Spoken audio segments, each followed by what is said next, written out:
Hi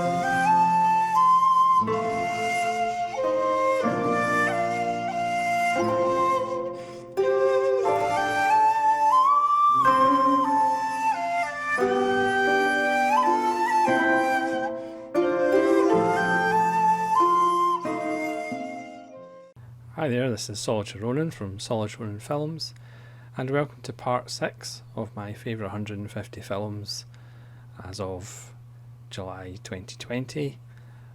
Not ranked for obvious reasons of insanity mostly.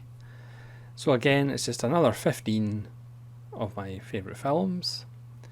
Again, leave your comments below which ones you've seen, which ones you would like to see, or which ones by the same director you would recommend more. And we'll just make a start. Hopefully it won't take too long. It won't take up too much of your valuable time. So we'll start with Hal Hartley's Amateur from 1994. As with most Hal Hartley films, this is a co-production between the States, the United Kingdom and France, because he's one of those filmmakers that has to get funding from multiple sources to make even $1 million film. If you've never seen Hal Hartley before, this is a pretty good introduction. It was kind of a toss-up between Amateur and Simple Men. Even though Simple Men might actually make it on the list anyway. This is about Hal Hartley regular Martin Donovan, who can't remember who he is, and he's discovered by Isabelle Huppert, who is an ex-nun who's escaped from the convent, who is now writing pornographic stories for magazines to pay the rent. There's a scene where she claims she's an nymphomaniac, but she's never actually had sex because she's choosy. It has the trademark Hal Hartley dialogue, which is offbeat and wonderful, and has been ripped off by other people so much. It also stars Alina Lowenson as the ex-porn star wife of Martin Donovan, who is scared of him for reasons we'll find out. It's also another great turn by Damien Young, another Hal Hartley regular, as Martin Donovan's accountant, who's scared of him for other reasons. It's just a beautifully shot film. It's wonderfully funny, and again, it's quintessential Hal Hartley. And if you've never seen a Hal Hartley film, it's a good place to start before he kind of got more experimental later on in his career. He described Amateur himself as an action film with a flat tire. There's a wonderful shootout in it, but it's Hal Hartley doing a shootout, so it's a little bit different. Next is a amazing western from 1968, but it's not that one because that's already been on the list. It's Sergio Corbucci's The Great Silence, or The Big Silence as I knew it for years. This is a wonderful multi-region olive Blu-ray release, which is absolutely fantastic because it's got an interview with Alex Cox on Corbucci. Corbucci always plays kind of second fiddle to Leone. For me, this is his greatest film. It's a western that is different in so many levels, and there's just so much really interesting stuff going on with it. For a start, it's a western that's in the snow, which we hadn't really seen until Tarantino obviously did The Hateful Eight.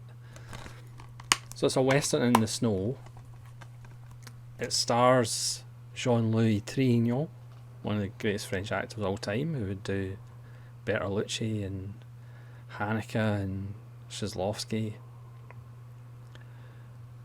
But the clues in the title, the hero is mute, so it kind of takes the monosyllabic, the man of few words and perhaps no name, to the nth degree because he's mute.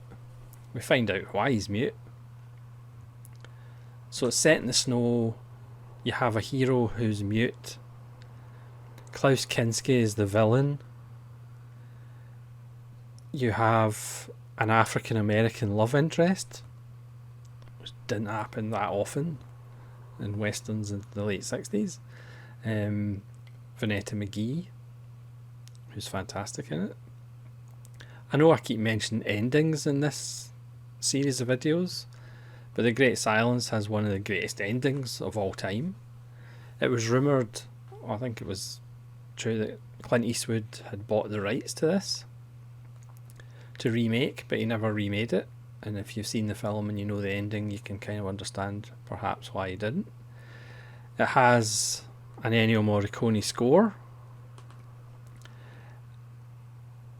and I haven't even told you what it's about. The plot almost doesn't really matter. It's just made up of all these wonderful elements that just make it instant cult, but is better than a cult film. And this Blu-ray by Olive really makes it stand out as the beautiful film that it really is. It's essentially a film about townsfolk being forced into the mountains by greed,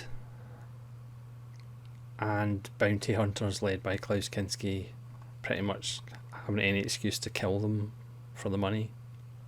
And Jean-Louis Trintignant's character comes in to clean up the town. It's just such a beautiful film. Django by Corbucci gets all the kind of love and all the kind of attention, but The Great Silence for me is his best film. It's just fantastic on so many different levels.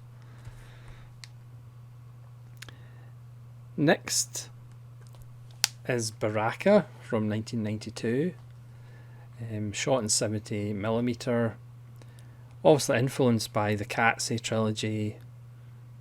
Director Robin Frick was the DP on the Qatsi films.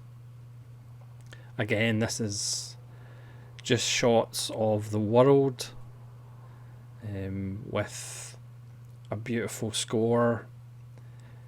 And again, you could argue, well, it's just pretty pictures, but there's something about the combination of the music and the images that you do kind of zone into the film, and it kind of does take you on a journey. The follow-up was made 9 years later, Samsara, which is still amazing, but just not quite as amazing as Baraka. Again, see it on as big a screen as possible. I'm lucky with my projector, I can see it on 100 inches in my wall, and it is just overwhelming, and it's just astounding. If you don't feel meaningless in your place in the universe after watching it, there's something wrong. It should really be shown to people with huge egos that think the world revolves around them. Not that it would change their mind, but it would give them a nice film to watch. Next up, it's another Szyslovsky.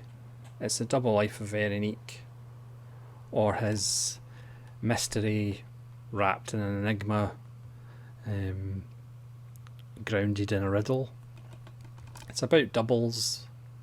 It's about the feeling of connection with something else in the world, and that's as much as you can read into it. Made in 1991. His first collaboration with Irene Jacob, who plays twins. It's just luminous. It's got a great score by Zbigniew Preisner. Pachevich, again, co-writes it. It's just luminous. There's imagery that just make you wet yourself. Again, you can argue about the meaning of it, but it's just absolutely beautiful. And again, there's something really quite spiritual about the film. Again, the use of filters it's just stunningly beautiful. Again, Shizlovsky always asked questions, he didn't always give you answers, which does kind of upset some people, but I'm just biased, obviously. Next up, something a little bit different. Vanishing Point from 1971, directed by Richard Safarian. Again, without Easy Rider, this probably wouldn't have been made, but for me, this is like 16 times better than Easy Rider. It's about the death of the American dream, about the death of freedom, the end of the 60s. Starring Barry Newman as a driver who literally just drives from Denver to San Francisco. We hear about we kind of see his brief backstory through flashbacks. Cleveland Little as the DJ who's kind of following his progress as he's eluding all these police forces as he gets closer and closer to the end. The film actually starts at the end. I won't take the disc out because that might give it away. His white Dodge Challenger is symbolic. Yes, there's crazy hippie stuff in the desert in the middle, but again, it's another trip of a film. It's another spiritual journey. It's an existentialist film. It's got a great score. It's got a great soundtrack. Some fantastic 60s tunes. There was a remake with Viggo Mortensen, which they explained it more. They changed the ending. I haven't seen it. I don't really want to. It's just an absolute little gem. Again, watch it on the biggest screen you possibly can. There's just a look in Barry Newman's eyes near the end of the film that is just amazing. Next, Orpheus or Orphe by Jean Cocteau from 1950.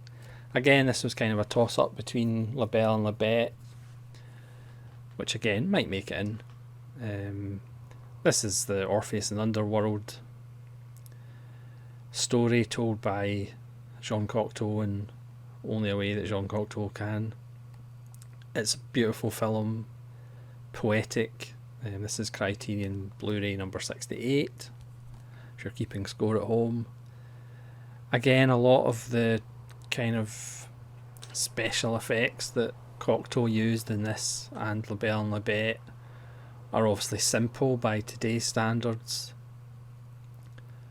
but there's just a cinematic magic and poetry to them that the special effects and CGI laden films of today can't capture. Because to me, CGI, there's no magic to CGI. Some of these kind of older in-camera tricks and things like that, there's a magic to them because they're a physical thing. Jean Marais plays Orpheus and he is a bit of an arse, to be honest. As he's obsessed with the mysterious princess and ignores his wife, Eurydice. It's just a beautiful, poetic film, and again, the effects are it's magic. Cocteau managed to create cinematic magic with these two films. Next, it's a common refrain. You will notice there's a kind of theme that runs through these top 150 film videos. It's another Powell and Pressburger. No guesses what it is. It's the green shoes. Again, another just mind-blowingly beautiful, amazing film with, as always the case with Powell and Pressburger, a lot more going on underneath the surface. It's really about the sacrifices people make for their art, or pretty much how I learned to stop worrying about the rest of my life and focus on my art. Great performances by Moira Shearer, Maris Goring, and of course Herr Lemantov himself.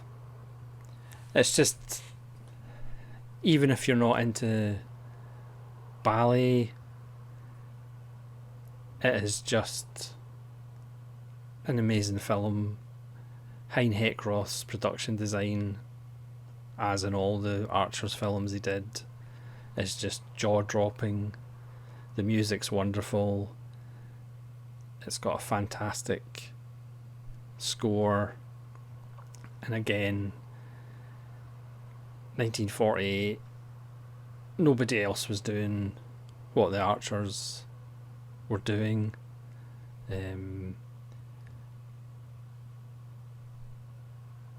It's just a stunning film. Again, I don't care about the ballet, I'm not really interested in ballet, but Red Shoes is absolutely riveting because it's not really about ballet.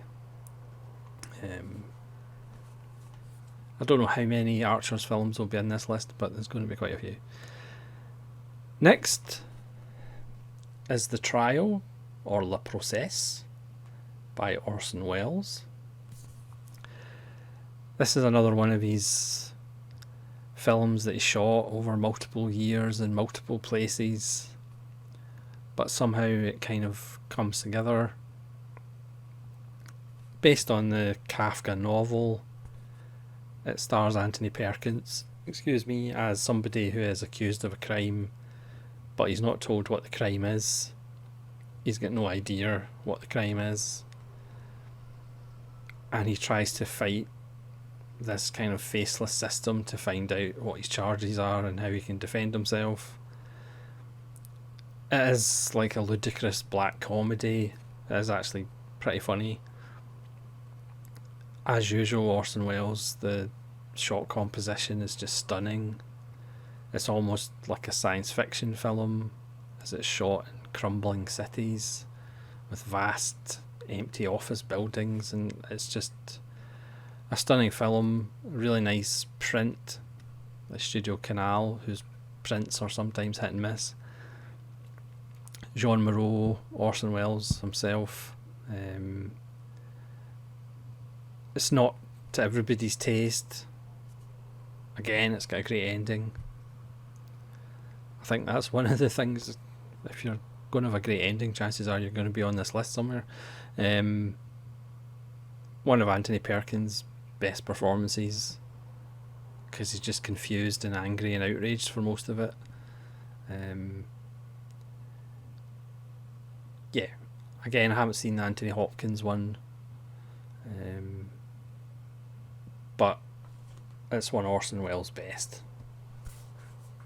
How he ever got any of these films actually finished after filming them over different years in different places. Next is something a little different. It's Clue the movie,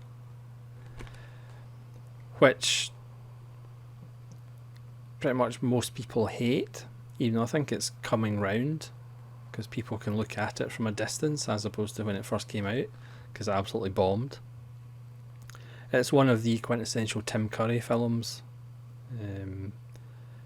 It's got a great cast: Christopher Lloyd, Madeline Kahn, Eileen Brennan, Martin Mull. Michael McKean, Leslie Ann Warren. It's got a wonderful script if you like bad puns and French maid and dog poo jokes. It's got like 3 different endings, which in the theatrical release, depending where it was played, got the specific ending, but it's better on home video or DVD or Blu-ray, where you get all the endings and then the definitive ending. It's just a blast. Is it a great film? No. Is it a film that I could watch once a week and enjoy? Yes. It's one of Tim Curry's finest performances. If you're a Tim Curry fan, it's an essential purchase. Again, something a little bit different. Faust by F.W. Murnau from 1926. So it's a little old silent film, and it's jaw-droppingly amazing. This Masters of Cinema has 3 discs. It's got 2 different versions, and it's Masters of Cinema number 78. I mean, I like my silent cinema expressionistic and dark and kind of twisted. You know, things like Sunrise, which is lauded as one of the greatest films of all time, isn't really my bag, because films about romance and relationships and stuff, I'm Solitary Ronin, so it's not really my bag. I prefer my silent cinema twisted, just like life. And Faust, I mean, the first 10 minutes of Faust is like some of the greatest imagery you'll ever see in a cinematic film. And it doesn't really let up for 107 minutes. I always thought kind of Jan Svajermaker's version of Faust was one of the best, but Murnau's is now the best in my opinion. It's just stunning image after stunning image after stunning image. You can go on the internet and see kind of making of stills, which are quite funny.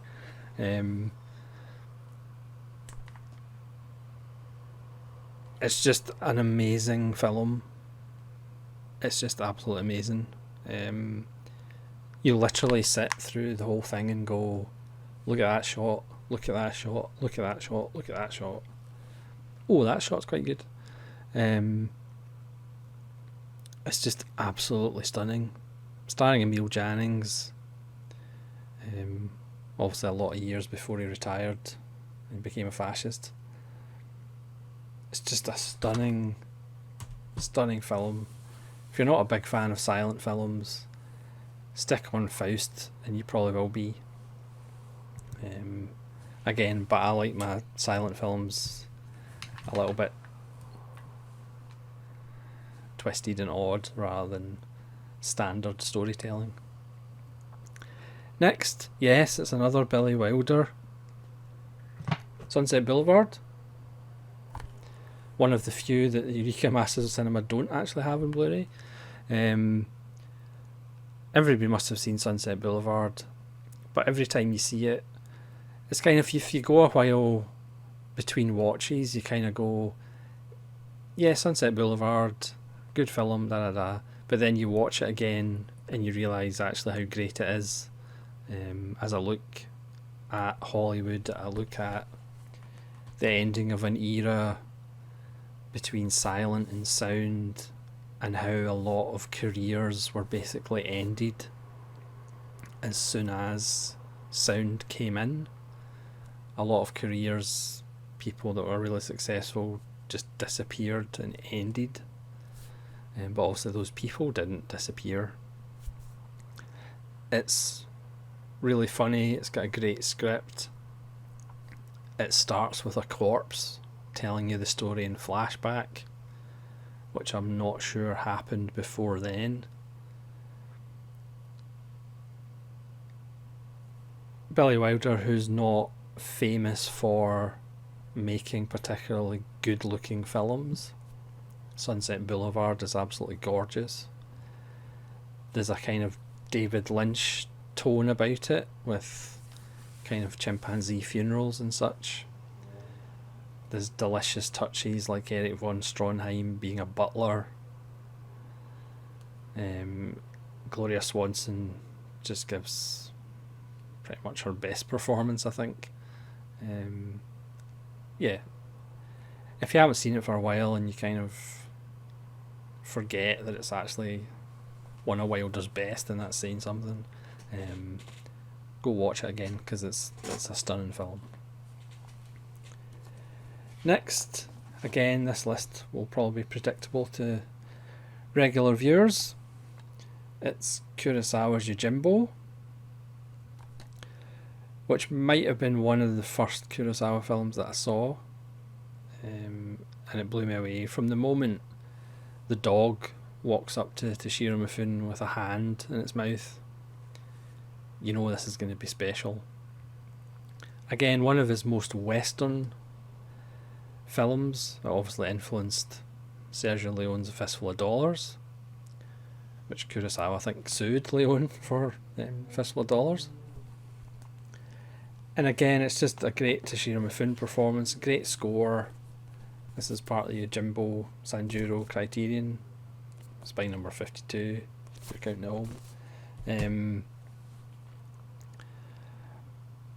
If I was actually thinking, I could have cheated and snuck Sanjuro in as well.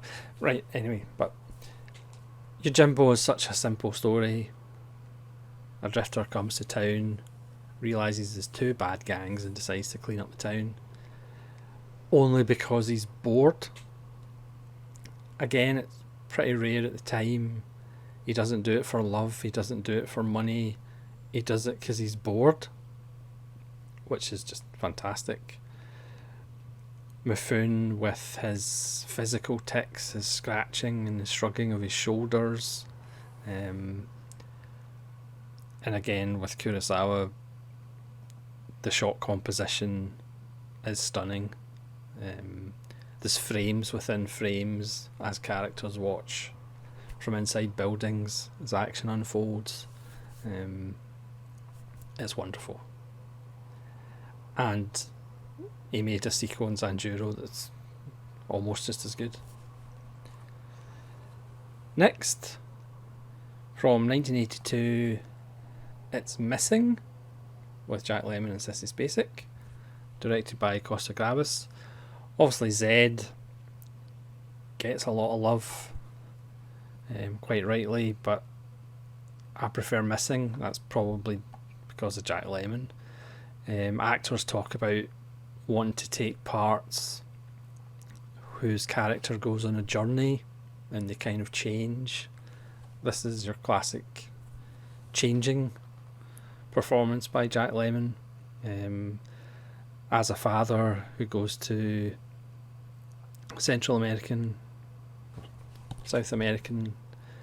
country to find his missing son, and he kind of comes as an American conservative who kind of believes what the government tells him, who thinks his son and Sissy Spacek are just a couple of hippies who are just looking for trouble and it's their own fault, and then slowly as the film unfolds and he learns more about the situation and he learns more about what the American government's been up to, he slowly realises that what he's being told is a bunch of lies. So, not relevant to today or anything. It's a great film, not just for Lemmon. Everybody's on top form. It has a message that is obviously still relevant. Based on a book by Thomas Hauser. The score's by Vangelis. I only know that because I've just read the back. One of those great late 70s, early 80s Jack Lemmon performances with the China Syndrome and Save the Tiger. Two of which are an indicator. So whoever's sitting on Save the Tiger, I think it's probably Paramount again. They really need to release Save the Tiger on Blu-ray as well, because that's another phenomenal Jack Lemmon film. Only 2 left, you'll be glad to know, and predictably, as you've probably been waiting, it's another John Sayles film, and it's City of Hope. This wonderful edition, which is a copy recorded off the television, because you can't get it on DVD. Don't even think about getting it in Blu-ray, that would be utterly ridiculous. From 1991, as is written in this wonderful presentation box. It's another one of his masterpieces. Yes, I'm biased. It's about the workings of a city, from the mayor's office down to local crime. Characters intersect, stories weave, characters weave in and out of the story, the crossover stories. It's just an amazing film. As usual, the script is stunning. John Sayles even turns up as a local hoodlum Carol, who plays a pivotal role in the piece. Again, not to rag on Robert Altman, but people go on about Robert Altman and, you know, the player and shortcuts and different characters and all that. Sayles just does it better with characters I actually care about. No offence to huge Robert Altman fans, but again, the reason Sayles is so good is because he can write for anybody, and you have characters that you root for and you want to find out about them long after the film's finished. And City of Hope is one of those films. A great cast, regulars Joe Morton and David Strathairn. It's just an amazing film and needs to be resurrected from, even if we get a DVD of it, that would be a start. Yeah, just another Sayles masterpiece. Yes, I'm biased. And finally, a modern film. Hold the press. It's Jim Jarmusch with Only Lovers Left Alive. This is the plain archive edition, which is gorgeous. From 2013. This is Jarmusch's vampire film, but obviously this is Jarmusch. So, just like his Hitman films and his Western, they're not like the normal Westerns and they're not like the normal genre films. This is more about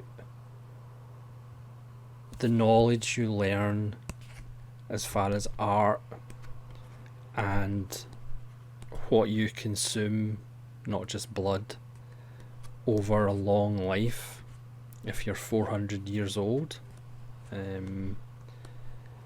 It's just an absolutely beautiful, beautiful film. Tilda Swinton is just awesome in it, as she is in rather a lot of films, and she has kind of become a Jim Jarmusch regular. And even Tom Hiddleston, who I'm not a fan of, is really good in it. It's got a great soundtrack as well, which I also have. John Hurt gives a wonderful turn. It's set in Detroit and Tangiers. It's dripping with atmosphere. It just has a very kind of... Well, if you're used to Jarmusch, you'll know about the pacing of the film. The camera just kind of slowly moves and pans and weaves through streets. It's just an absolutely stunning film. And one of the very best of the 21st century. Certainly American 21st century films. So you'll be glad to know that's the end of part 6 of my favourite 150 films as of July 2020, not ranked, as he desperately puts more and more qualifiers on it. Because it'll be fascinating to see if I do make a list next year, what that'll look like. Oh well, it'll be fascinating to me. It might not be fascinating for anybody else, but it'll be fascinating for me. So thanks very much for watching. Again, leave comments below what you think of these films. And what should be on the list. And hopefully you'll join me for part 7. Because I think that's us up to 90 out of 150. If my maths is correct. So thanks very much for watching. This is Solitary Ronin from Solitary Ronin Films, saying farewell.